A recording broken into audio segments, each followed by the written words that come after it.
Angola, 1961. A vila do Ambriz, importante porto de mar, a 200 km a norte de Luanda, resistira durante 4 meses ao assalto dos terroristas. Dali haviam partido as primeiras incursões das nossas forças aos redutos inimigos que protegiam Nambuangongo. Informações de todo o género, documentos, mapas, estimativas quanto ao potencial do inimigo haviam sido recolhidos e analisados. E no dia 25 de julho, a ofensiva geral a partir de Ambriz foi lançada. A Operação Viriato abria assim uma nova frente.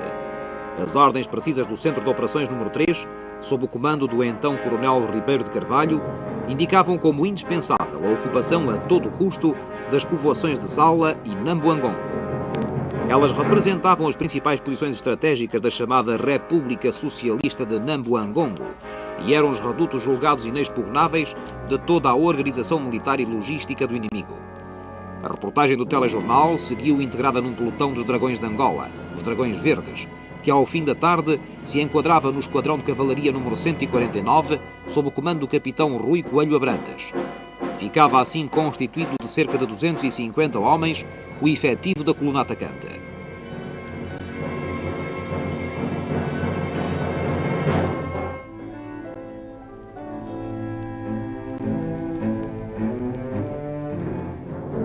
Às primeiras horas do dia 28 de julho, já em Quimbunde, a 80 km do Ambriz, um pelotão de reconhecimento sofreu um encarniçado e rápido ataque. Ficaram feridos 2 soldados, mas o inimigo foi localizado e o esquadrão pôde reagir com êxito.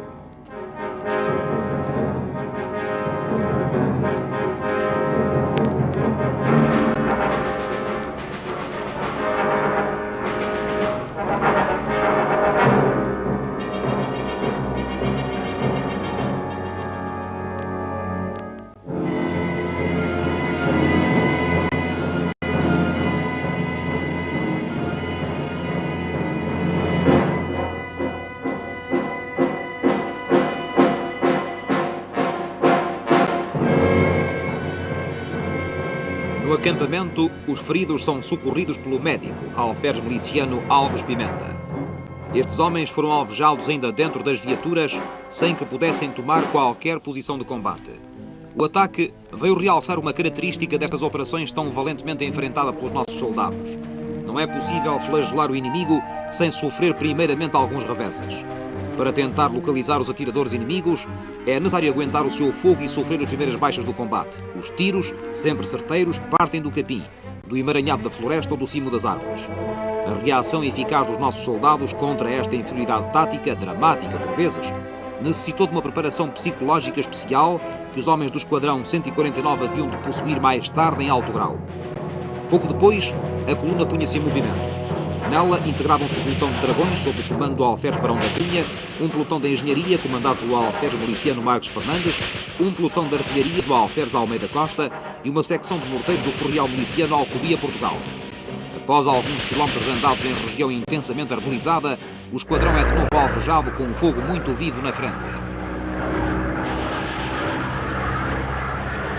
A aviação de reconhecimento surgiu pela primeira vez. O Rossard largou uma missiva com as conclusões da sua observação.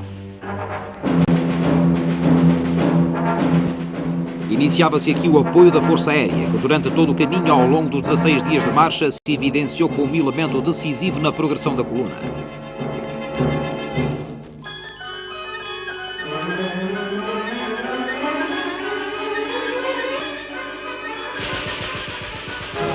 Já na região de Quimbunda, onde os documentos apreendidos revelavam a existência de um quartel da UPA, encontrou-se grande número de abatizes a impedir a marcha. O pelotão de engenharia iniciou a sua tarefa plena de dificuldades e de dureza. Ao longo dos dias, sem descanso, expondo-se com valentia ímpar ao fogo dos bandoleiros, eles empunhavam a rudimentar ferramenta com que abriam caminho. Os engenhos blindados dos Dragões Verdes intervieram onde lhes foi possível a manobra. No entanto, as picadas foram desobstruídas quase sempre à força de braço, num dispêndio de energias que esgotava em poucas horas os homens mais robustos. A rapidez na desobstrução era essencial para a defesa da coluna. Sempre abatidas em locais favoráveis à emboscada, as árvores atravessadas no caminho pretendiam obrigar a coluna a sujeitar-se a um plano de ataque. enquanto que os seus camaradas imobilizados dissuadiam o inimigo assalto, mantendo o fogo de todas as armas, a engenharia esgotava-se no afã frenético de desimpedir o caminho.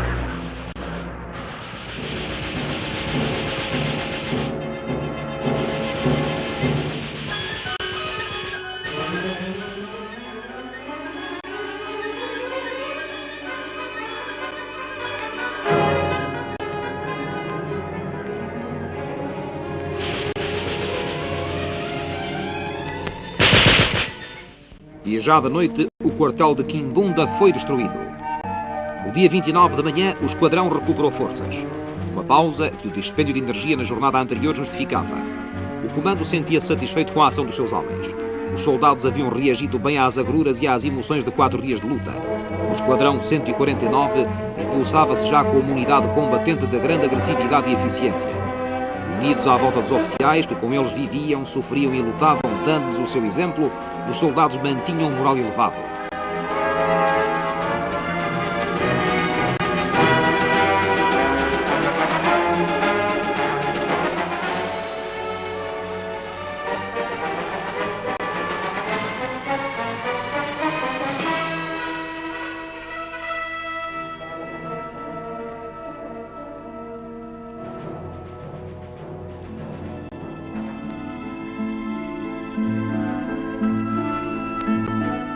Os feridos mais atingidos foram evacuados. Durante toda a progressão e à custa de enorme esforço, porque duplicavam os embates com o inimigo, o esquadrão manteve sempre o contacto com a retaguarda distante. O correio, enviado de Luanda para o Ambriz, chegou por vezes junto dos combatentes. Nada poderia substituir aqueles momentos de união espiritual com a mãe pátria.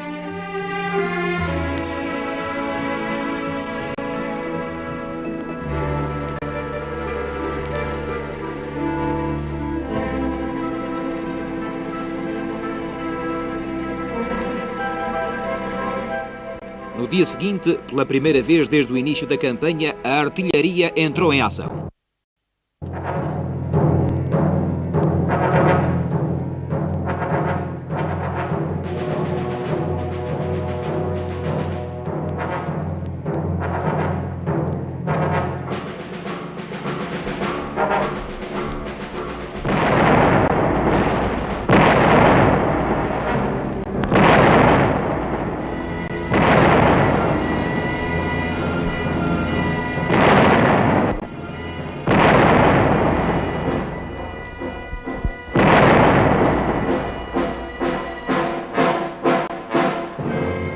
A secção de morteiros de 8 e 1 bateu também os objetivos assinalados pela Força Aérea. 2 pelotões apiados iniciaram depois o reconhecimento das zonas batidas pelo fogo das armas pesadas, assegurando-se do possível êxito obtido e recolhendo elementos para a futura progressão. A artilharia não só produziu assinalável efeito psicológico no inimigo, mas também permitiu flagelar as suas concentrações assinaladas pela Força Aérea ao longo de todo o itinerário.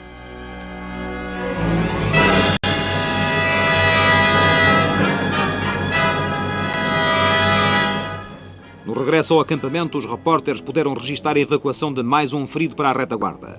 Em manobras fora do acampamento, este condutor foi alvejado com um tiro de canhangulo, arma de fogo rudimentar, mas de terríveis efeitos. E a progressão continuou nesse dia, muito lentamente.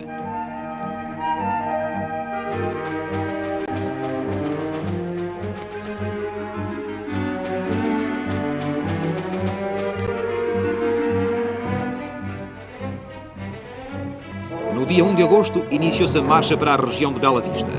À saída do acampamento, um dos cozinheiros do esquadrão, elemento precioso a quem os repórteres muito ficaram devendo, fez explodir uma mina do dispositivo de defesa noturno. Não sendo grave o seu estado, o tratamento foi feito em plena progressão na viatura onde seguia a equipa do telejornal. O andamento na região da Bela Vista foi de início mais rápido. As anteriores e sucessivas operações de preparação do avanço tinham resultado. O inimigo desorganizara-se. No entanto, a vigilância não afrouxou. Os homens haviam adquirido já uma surpreendente capacidade de reação. Sabiam por experiência própria que continuavam a ser vigiados e que o inimigo só esperava a melhor oportunidade para os fuzilar à queima-roupa.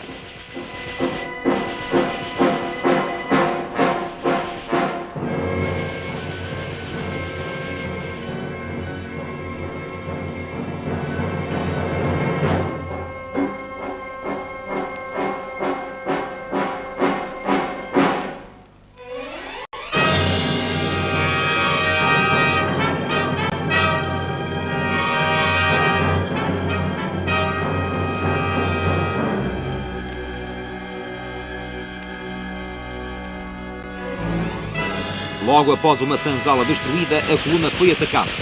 Da reação imediata de todas as armas ligeiras, a vomitar em fogo para os locais de onde partir o ataque, ficou a dever-se o facto de o esquadrão ter registado na altura um único ferido. Verdadeiros veteranos começavam a surgir. O ferido foi socorrido debaixo de fogo intenso. Uma secção de atiradores protegeu o camarada fora de combate e garantiu ao médico e aos repórteres o desempenho das suas funções.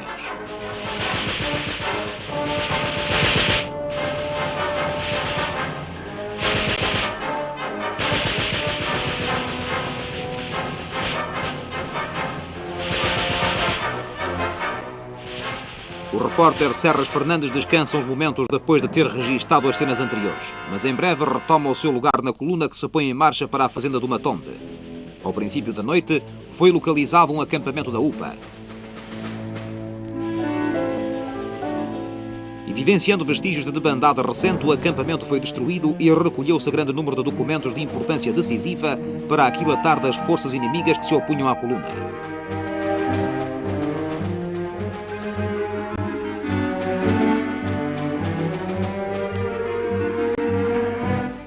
Ao romper do dia foi completado o croquis do itinerário e referenciados nele os principais objetivos a flagelar.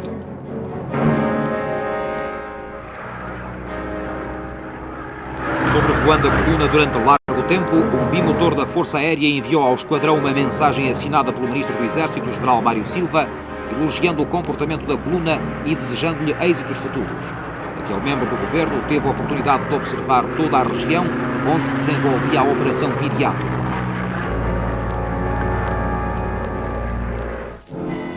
Ainda na manhã do mesmo dia, a coluna atingiu sem novidade a fazenda Matombe, completamente destruída pela fúria odienta das hordas terroristas. Casas, plantações, material agrícola, tudo se encontrava inutilizado.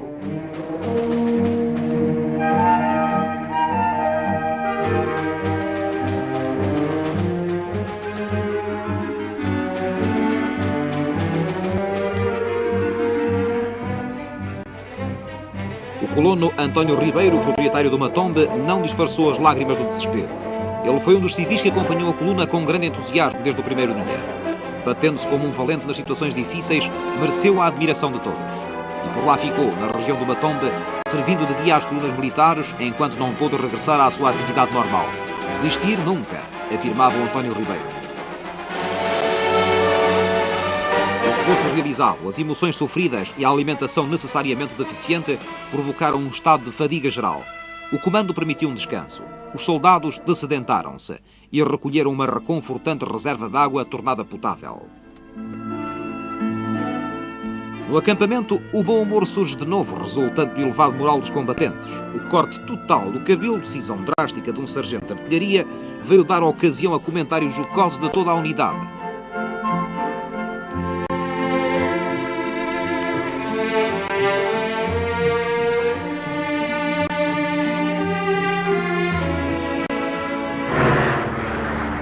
No dia 2 de agosto, a coluna, com o apoio da observação aérea, iniciou uma irresistível arrancada que iria culminar com a ocupação de Zala, um dos objetivos determinados pelo comando do setor número 3. Foi a mais dura fase da operação. Logo à saída de Matombe, a coluna foi obrigada a parar. À frente, a oposição do inimigo fazia-se sentir cada vez mais violenta e encarniçada. Um soldado caiu ferido no peito.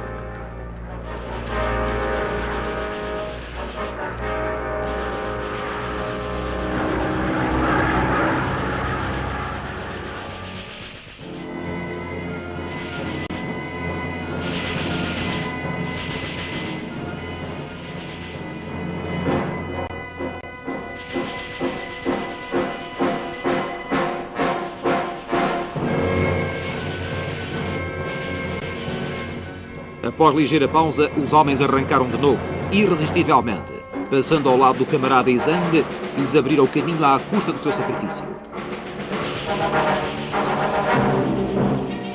Nambuangongo, nome difícil de pronunciar, um objetivo como tantos outros, simplesmente um reduto do inimigo. Mas 10 dias de luta pela conquista desse objetivo tinham transformado a palavra difícil em verdadeira obsessão. Nambuangongo. Objetivo Nambuangongo. Os homens juravam atingir. O sacrifício não contava. O comando decidiu imprimir maior ímpeto à ofensiva. A agressividade crescente do esquadrão assim o impunha. Decidiu-se iniciar a progressão noturna.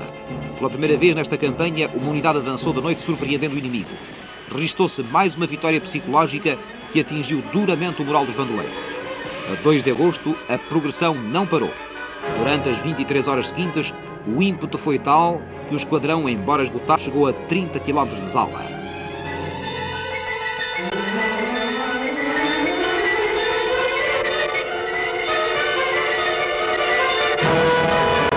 Senhores espectadores, a equipa de telejornal está a 80 km de Nambuangongo, integrada numa coluna do Esquadrão de Cavalaria 149. Vamos ouvir algumas palavras do Sr. Capitão Abrantes, comandante desta unidade. Sr. Capitão, algumas palavras para os nossos espectadores. Em primeiro lugar, desejo cumprimentar todos aqueles que nos estão a ouvir e compreendem perfeitamente qual a missão que desempenhamos nesta luta. Em segundo lugar, admiro imenso o Sr. Neves da Costa e todos aqueles que os acompanham, inclusivamente os civis, que nos têm vindo a facilitar imensamente o cumprimento de uma missão que nos agrada bastante. Apesar de difícil, apesar de pretenderem que um esquadrão só resolva os problemas de uma área tão extensa, sem dúvida, à custa de elementos que nos foram concedidos, quer de artilharia, quer de engenharia, infantaria, morteiros, etc., foi constituída uma coluna que tenho o prazer de comandar, de gente que vai dirigida diretamente a Nambuangongo, que sabemos bem, havemos de aí içar uma bandeira portuguesa. Não sabemos precisamente o tempo que vamos demorar, todavia os esforços no sentido de conseguir o mais rapidamente possível galgar estes últimos quilómetros, já nos faltam menos de metade que aqueles que progredimos, e apesar de todas a quantidade de paus que nos são postos, de abatizes que existem na estrada, arranjaremos o processo de, se não pudermos progredir por estrada à custa das viaturas, iremos a pé e chegaremos lá com certeza. Desejo fazer uma referência muito especial àqueles civis que em Ambris se comprometeram e se ofereceram para nos acompanhar, de tal maneira que nos foi possível realizar um croquis de toda a zona por onde devemos progredir e temos a ideia precisa de quais as localizações, as dificuldades e quais as zonas de progressão mais fáceis. Mais ainda, eu estou satisfeitíssimo porque nesta data já nos é possível saber precisamente a localização de todos os quartéis da UPA, de que inclusivamente o meu esquadrão já teve a honra de apanhar 3 e sabemos ainda que vamos apanhar mais e desta maneira resolveremos, atuando sobre os fulcros, todos os problemas que devemos conseguir ter para terminar esta campanha. Premiando a atividade dos pelotões de reconhecimento em plena mata, mais informações foram recolhidas sobre a organização terrorista. Casamatas, dormitórios e armazéns que constituíam alojamentos da UPA foram incendiados.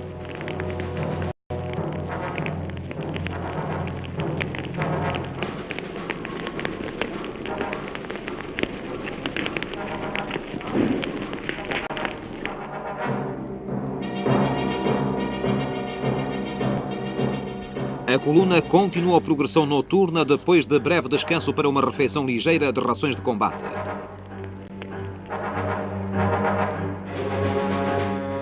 Ao alvorecer, a desobstrução do caminho começou a processar-se em ritmo mais veloz. Foram lançadas secções de atiradores no mato a flagelar senzalas próximas da estrada, indicadas pela Força Aérea como possíveis núcleos terroristas.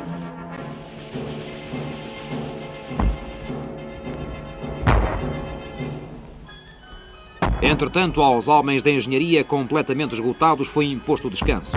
Eles revezavam-se desde há horas, mãos em sangue.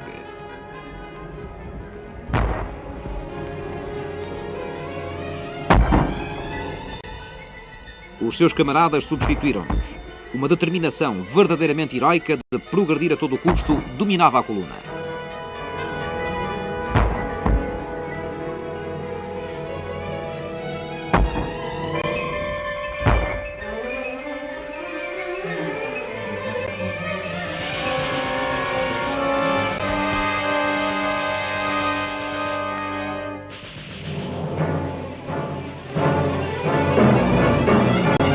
observadores, a coluna parou de novo porque no meio da estrada foram encontrados troncos de árvore. Vamos aqui falar com este nosso soldado. Ouça você, quantos troncos de árvore você encontrou na estrada? 6 troncos de árvores.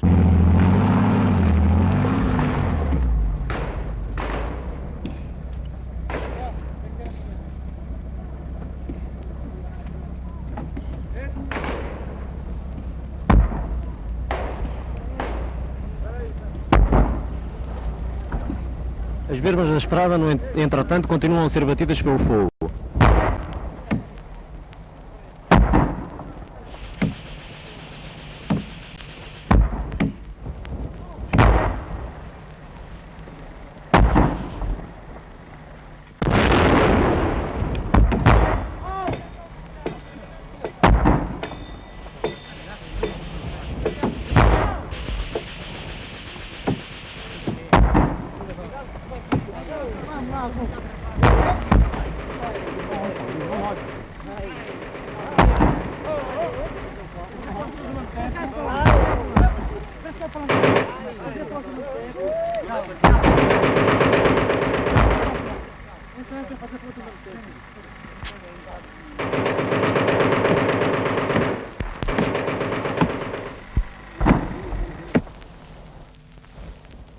Uma das secções lançadas em reconhecimento de proteção avistou o inimigo, que debandou rapidamente, embora perseguido pelo fogo das armas automáticas. O pelotão da frente detectou uma tentativa de envolvimento e deu o alarme para a retaguarda.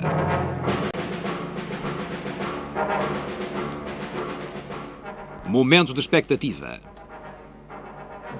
O assalto seria com dignamente recebido.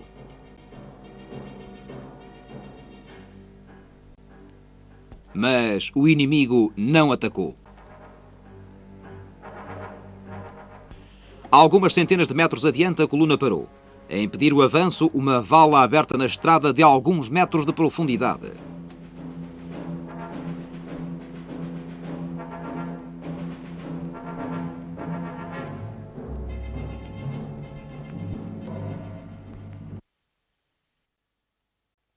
Na berma da estrada, à direita da coluna, uma série de trincheiras individuais meticulosamente construídas, todas elas com itinerário de fuga para a floresta.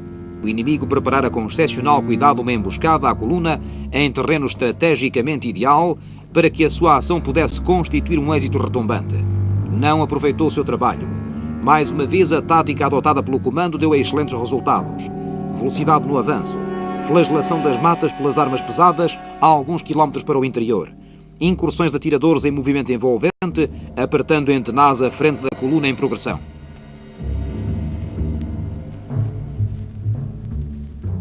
À custa de muito trabalho, as viaturas iniciaram a passagem de um pequeno ribeiro onde a tropa se refrescou.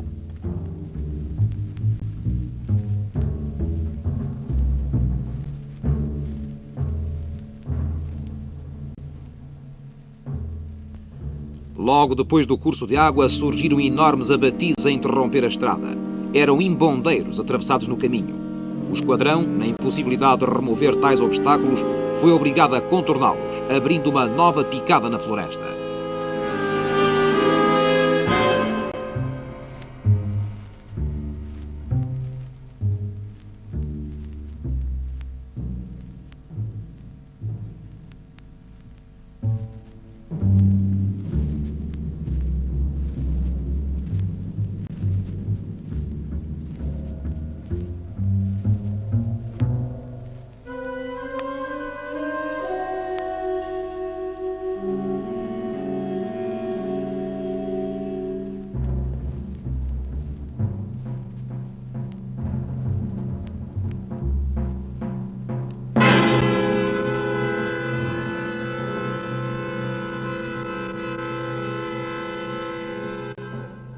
Tudo sucedeu repentinamente. Eram 15 horas do dia 3 de agosto. O inimigo atacou a 6 km de sala.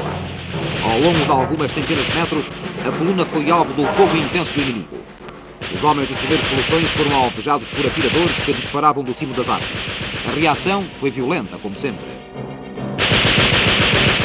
À frente dos seus homens, comandando o contra-ataque, foi atingido gravemente no pescoço o segundo sargento de cavalaria Manuel de Sousa. Comandava a primeira secção que se lançara na frente.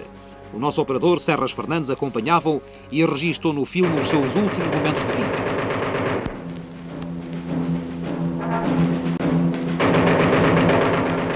Debaixo do fogo, o ferido foi ainda socorrido pelos companheiros e pelo médico. Mas pouco depois, Manuel de Sousa morria. Dera aos seus homens o exemplo da mais indómita bravura frente ao inimigo. Calma e friamente, sempre os conduzia no bom combate. E no bom combate cairiam mais tarde, para sempre, alguns dos seus homens, dominados pelo exemplo de herói do chefe morto pela pátria.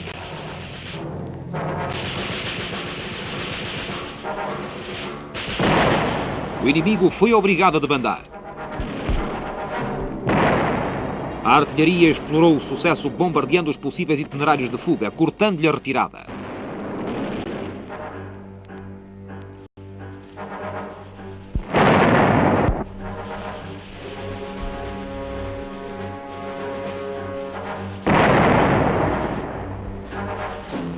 Após o combate, aos soldados extenuados pelo esforço dispendido foi ordenada a preparação dos habituais meios de defesa e a unidade bivacou.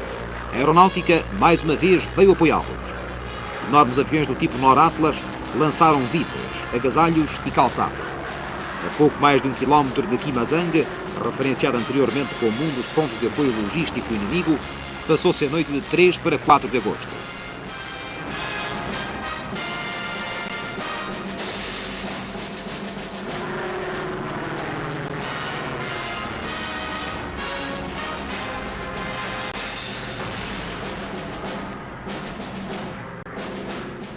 Às primeiras horas da manhã, o acampamento foi alvejado com rajadas de metralhadora. 2 pelotões saíram imediatamente para bater as matas circunvizinhas. A nossa reportagem acompanhou um deles. Vislumbravam os primeiros indícios da reação do inimigo à derrota do dia anterior. Cientes da tática adversa, chamar os nossos efetivos para o interior da floresta, os soldados procuravam o inimigo com a valentia e a agressividade habituais. A peito descoberto, arrancaram em assalto até ao cimo da colina que dominava o acampamento. O inimigo furtou-se ao combate e debandou.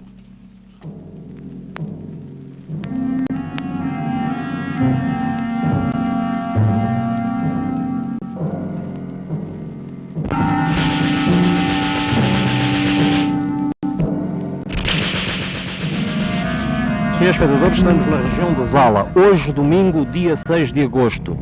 Estamos na região de Zala, a 2 km do posto administrativo. Estamos prontos a continuar a marcha e a ocupar essa povoação. Há momentos, um pelotão de cavalaria foi em reconhecimento e foi de novo atacada. Foi atacada a coluna e teve 2 feridos, felizmente ligeiros. Vamos conversar aqui com o soldado 169, um dos feridos, o popular Moraria. Moraria, 169. Você vai falar para a Rádio Televisão Portuguesa. Foi apanhado um bocado assim de surpresa. No entanto, conte-nos como foi, faz a favor. Eu ia na viatura e soltei para baixo da viatura, para a beira da estrada. E quando fui, então, atingido por um tiro de canhangulo. Foi canhangulo, com certeza? Foi, sim, senhora. Então foram uns estilhaços. Feriu aí no nariz e nas costas ainda. E nas costas e no braço. E furou-me o cantil e feriu também um colega meu no nariz. Cortaram a ponta do nariz. Você está bem disposto? Eu estou sempre bem disposto. Bem disposto? Sempre, e pronto. E disposto para ir para a frente também. Muito bem, sim senhor. Doutor, quer dizer qualquer coisa para a televisão? Sim senhor. Estes 2 feridos são mais 2 homens a juntar aos bastantes que já temos. Andam à volta de 16 ou 18. Felizmente feridos sem gravidade, aos quais tem prestado, dentro do possível, os primeiros socorros, desinfetando, retirando os estilhaços. Todos, de uma maneira geral, são feridos sem gravidade, alguns dos quais foi necessário evacuar, mas não há nenhum em perigo de vida. Muito obrigado, Sr. Doutor. No dia 7 de agosto, manhã cedo, o Esquadrão de Cavalaria 149, refeito de tantos dias de luta extenuante, lançou o ataque a Zala. Com emoção, a coluna ultrapassou o local onde o sargento Manuel de Sousa foi morto. Aí, o inimigo flagelou as viaturas, mas sem convicção. Depois de uns momentos de vigilância, continuou o avanço. As primeiras ruínas da localidade destruída ficaram para trás. Atingiu-se uma encruzilhada da estrada. A coluna dividiu-se. Um pelotão foi ocupar o posto administrativo de Zala. Os outros acamparam no planalto que domina Quimazanga. Os bandoleiros já não ofereceram qualquer resistência. Os indícios da sua organização militar desapareceram. Os morteiros ainda abriram fogo contra uma senzala que incendiaram.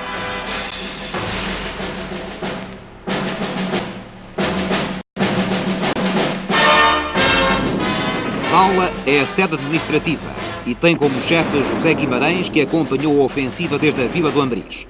Localiza-se numa depressão entre elevações pronunciadas e é constituída pelas casas do posto administrativo. Centro de uma região com bastante população negra e com inúmeras fazendas de café e algumas de palmar, foi destruída selvaticamente.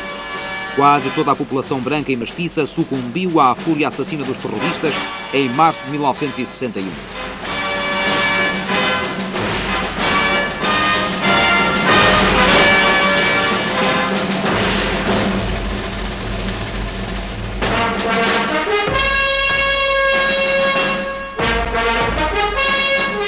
O esquadrão formou em frente daquelas ruínas enegrecidas que representavam um sofrimento horrível e selvageria enorme.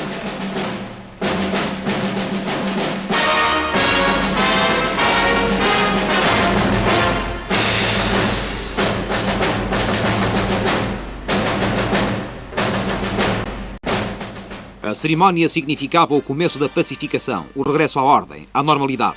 O capitão Rui Coelho Abrantes dirigiu palavras entusiásticas aos soldados. Disse o comandante do esquadrão: devemos esta vitória aos nossos camaradas caídos em combate. Nós seguimos simplesmente o seu alto exemplo de bons portugueses e de bons soldados.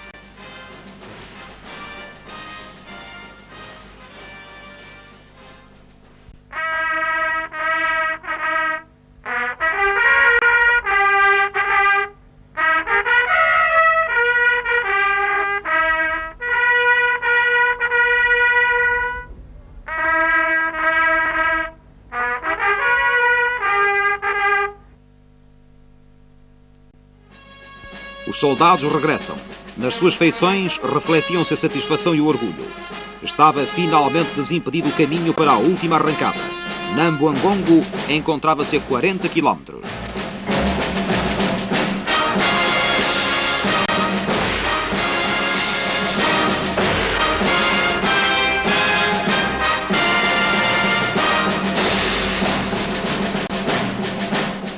Em magníficas condições defensivas, o acampamento viveu algumas horas de intensa preparação para o assalto final.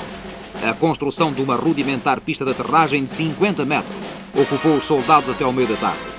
Aviões de reconhecimento prontificaram-se a descer no planalto e a remuniciar os efetivos da coluna.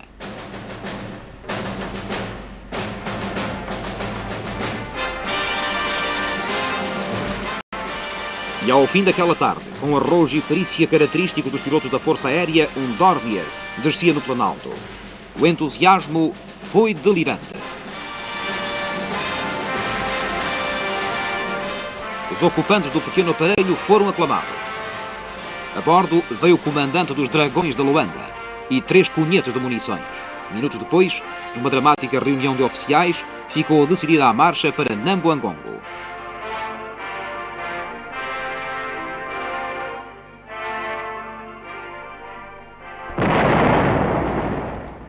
Às 13 horas do dia 8 de agosto, a artilharia iniciou o bombardeamento do itinerário, a última fase da operação. Lentamente, mas sem qualquer hesitação, a coluna marchou para o objetivo final.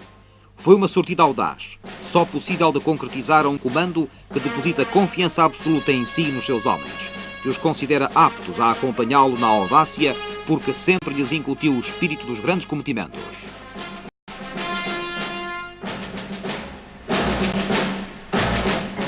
Nambuangongo encontrava-se a 6 quilómetros quando se atravessou a Vau o rio Uembia, numa carga violenta, desesperada.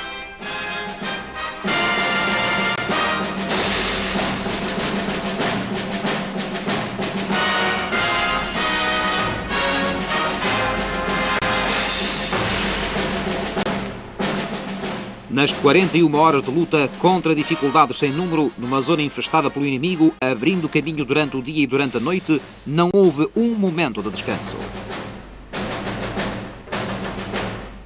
E quando surgiram as primeiras casas de Nambuangongo, os homens do esquadrão estavam completamente esgotados. Eram 9 horas do dia 10 de agosto. Os homens do batalhão de infantaria 96, que ali chegaram horas antes, receberam o esquadrão de maneira delirante.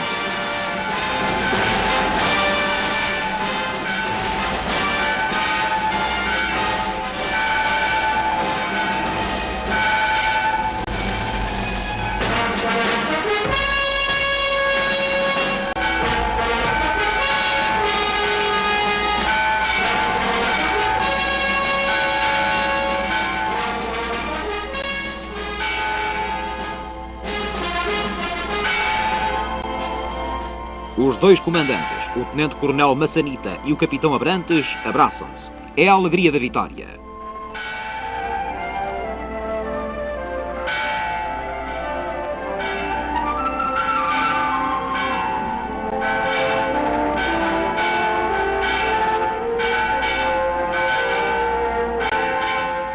Em Nambuangongo, o primeiro a fazer a barba foi o nosso repórter, Serras Fernandes.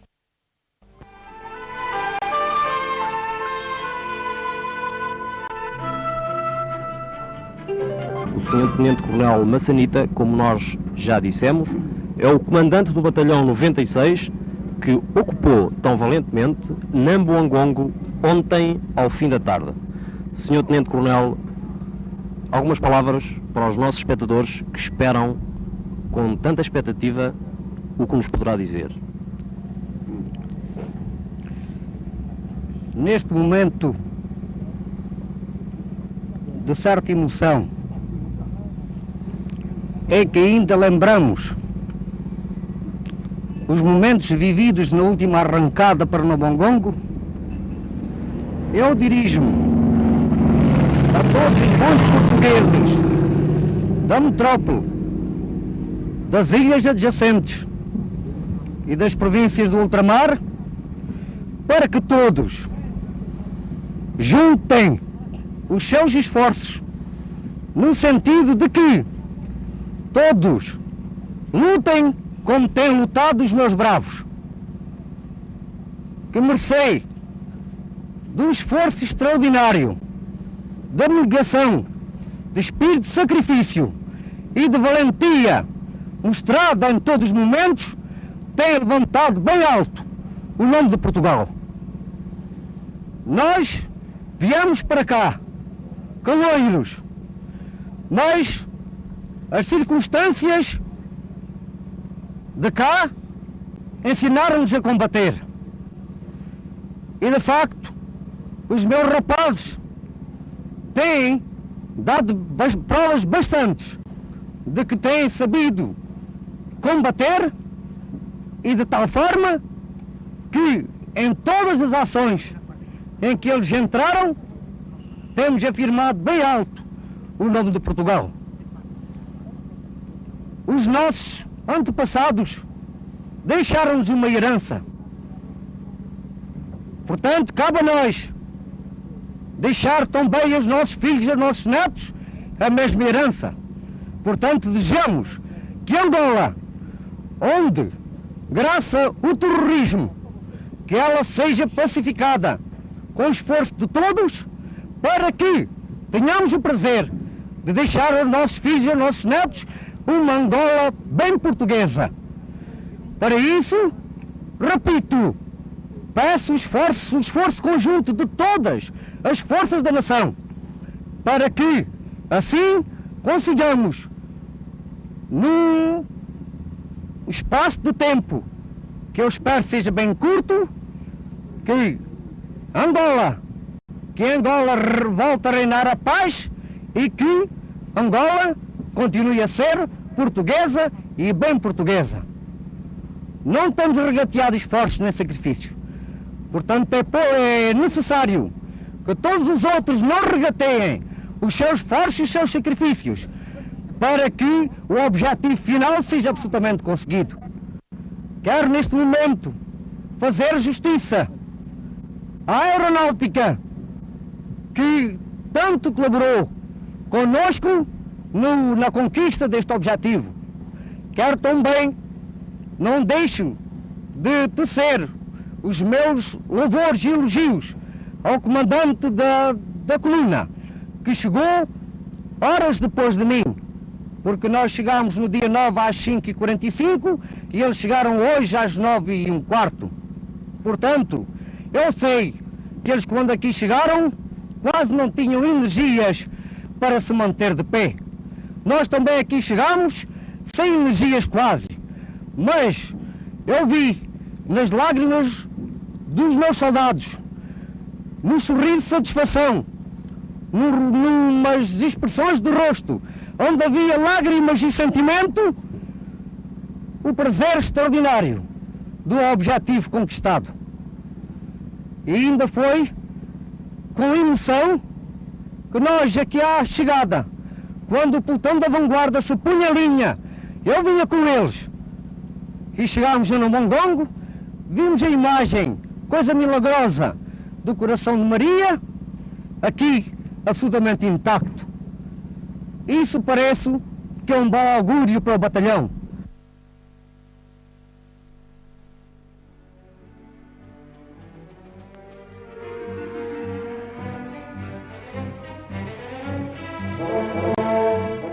Depois, a bandeira nacional foi içada em Nambuangongo.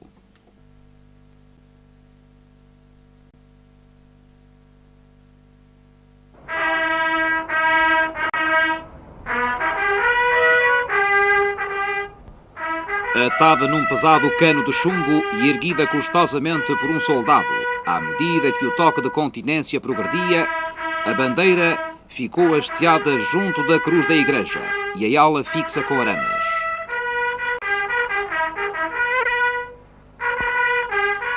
Esta é a história da grande arrancada. Esta é a geração que se consagrou a si mesma como a melhor do seu tempo.